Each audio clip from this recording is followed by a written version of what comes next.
I was struck by the music of Diane's chorus, Wagner's Requiem.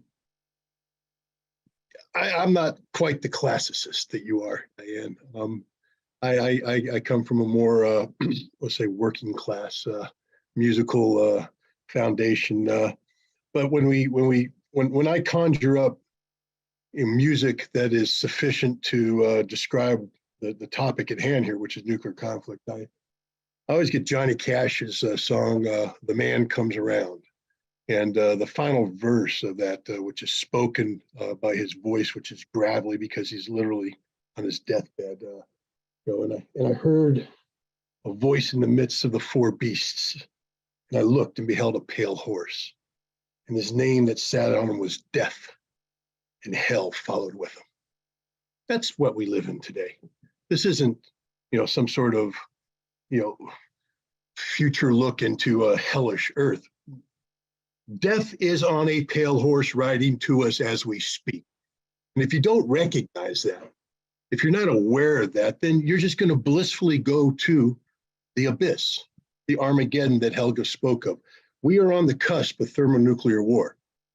I keep hearing people talk about comparing the situation we face today with the Cuban Missile Crisis. Let me tell you something about the Cuban Missile Crisis. A, I was a baby, so I don't know anything firsthand. But B, I used to be good friends with a gentleman named William Polk, who was right there next to Kennedy when this happened. You know how we avoided nuclear war during the Cuban Missile Crisis? Diplomacy, old-fashioned diplomacy.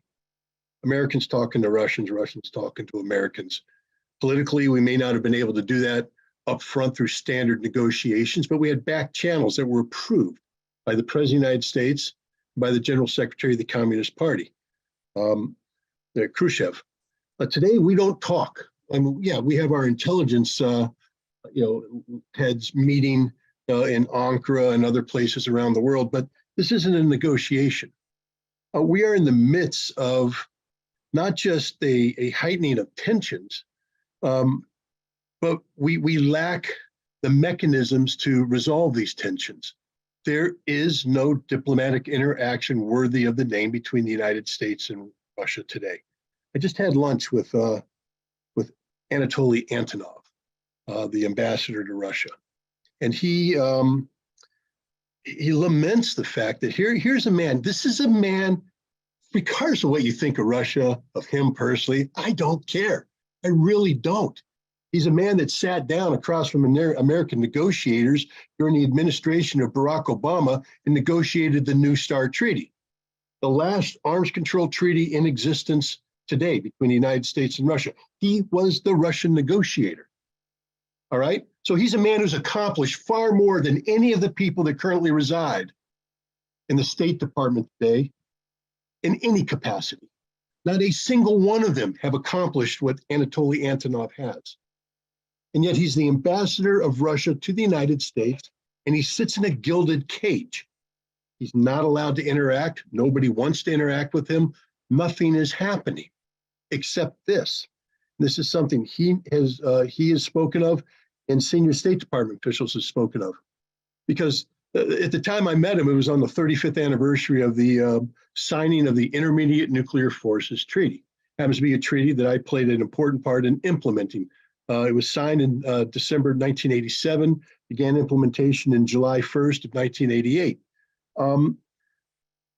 There was a reunion of sorts of all the old INF hands, and we had somebody from the State Department speak there who is asked to be off the record, so I can't identify the individual or the content of their presentation, except to make the following note.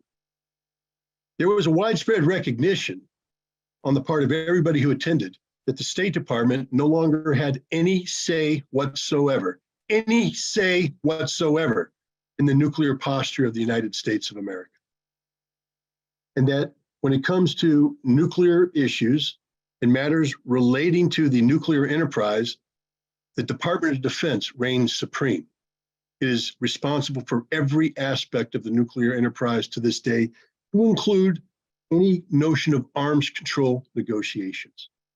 And when I brought this up to Ambassador Antonov, he said, well, sadly, because nothing exists in a vacuum, You can't expect the Russians to retain a certain expertise in arms control negotiation if it isn't exercised. It's like any muscle.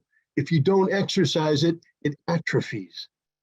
And the Russian negotiation component has likewise atrophied, and stepping into the vacuum is the Russian Ministry of Defense. So we have the world's two largest nuclear arsenals, and the people responsible for coming up with mechanisms to control these arsenals and hopefully diminish these arsenals are the very same people who are responsible for modernizing these arsenals and making these weapons more relevant to their respective national security postures. Ladies and gentlemen, this is insanity. Literally the definition of insanity. I can't come up with a quicker route towards global suicide than the one I just described. Nobody is talking disarmament. Everybody's talking arms race. The Russians are already well ahead. They've lapped us 22 times. They have new missiles, new systems out there that we can't match. There's a pro tip to all the wonderful U.S. senators out there. Diane, I hope one day your name is amongst them. Maybe you can whisper sanity in their ears. All the ones that are there right now, without exception, believe that the United States is on the right path when it comes to its nuclear enterprise. The Russians will annihilate us in a nuclear conflict. There is no debate, no doubting this. We thought at one period of time, back before the Russians completed their current round of modernization, that we might be able to assemble the technology and the tools that would enable us to carry out a decapitation attack, a first strike that could nullify both the Russian leadership, command and control, and the bulk of their strategic arsenal to the extent that whatever was left could be handled by a ballistic missile defense system that we were in the process of installing on a global basis. Say global, Scott, what do you mean? Well, I mean, for instance, not just in Poland, Romania, but every Aegis class cruiser and destroyer has been converted into an anti-ballistic missile platform, and we position them strategically around the world in a way that creates a network of ABM capability. It gives us the belief that we can actually shoot down the Russian missiles. Well, the Russians have not only checked us on this, but checkmated us on this. They have weapons today and they're deployed. It's not theoretical weapons, real weapons deployed that nullify all of this. So America has no chance. If we ever initiated something like this, we would be destroyed before the people who initiated realized they had failed. That's how quick the Russian retaliation would be. They'd still be thinking, we're winning. No, you're dead, you're done, you're gone. And yet we're going to spend trillions of dollars modernizing our own nuclear enterprise now in a furtive hope that somehow we can match the Russians. Well, we can't. I will tell you this without a shadow of a doubt, without fear of contradiction. Every weapon system that we are currently talking about employing to replace the existing triad is not sufficient to the task. It won't work, and they don't intimidate the Russians at all. So we have this nuclear situation that's out of control, and we no longer have the capacity to negotiate. In the night, and I wrote a book called Disarm in the Time of Perestroika, and I talk about the INF Treaty and the creation of the INF Treaty. And I put it in the environment, I tried to cast it in the environment of the Cold War at the time and how dangerous the times were in the 1980s, extraordinarily dangerous. In many ways, more dangerous than they are today, with the exception that we were talking. We actually had negotiators meeting on a regular basis to try and resolve these issues. We came up with a treaty. Why? Because the negotiators were veterans. They'd been doing this a long time. The people sitting at the table talking about START, Strategic Arms Reduction, about INF, Intermediate Nuclear Forces, were people that had negotiated SALT I, the Strategic Arms Limitation talks, in the late 60s, early 70s, SALT II in the late 70s, people who had negotiated successfully the Anti-Ballistic Missile Treaty, and people who had negotiated a host of other arms control related things. Veterans who knew what it was like to sit down across the table from their counterpart and work through seemingly impossible issues to come up with a mutually satisfying result. And the most mutually satisfying result was the Intermediate Nuclear Forces Treaty that prevented global thermonuclear war, put us on a path towards potential peaceful coexistence with the Soviets and later the Russians. What happened? The United States withdrew from that treaty in 2019. We withdrew from the ABM Treaty in 2002. We withdrew from the Open Skies Treaty. We've nullified virtually every aspect of the START Treaty except the current iteration, New START, which we're cheating on a regular basis. What's the hope? Helga, you spoke of the need for discussions, for negotiations. Why in God's name would Russia sit down with the United States at this point for anything? For anything. We're liars, we're cheaters, we can't be trusted. Will we use Europe as an interlocutor? France and Germany can no longer be trusted. Nobody can be trusted. The United Nations Security Council can't be trusted because Minsk was brought to the Security Council, was given a seal of approval by the Security Council, and that means nothing. Who are the Russians going to talk to? Who do the Russians want to talk to? Who are the Russians willing to put their national security on the table and say, here, we're willing to trust you and give up X, Y, and Z that guarantee our future security in exchange for what? Treaties mean nothing to the West. They mean nothing to the United States. They mean nothing to the Security Council of the United Nations. The only way we get out of this, and this is a very sad statement on my part, there will be no negotiated settlement. Helga, I wish you the best of luck with the Vatican. I really do. And I hope you prove me wrong. I want you to prove me wrong. I want you to come up with an adequate negotiating form that actually works. But I'm here to tell you right now, Russia will never, ever, ever negotiate with anyone about Ukraine.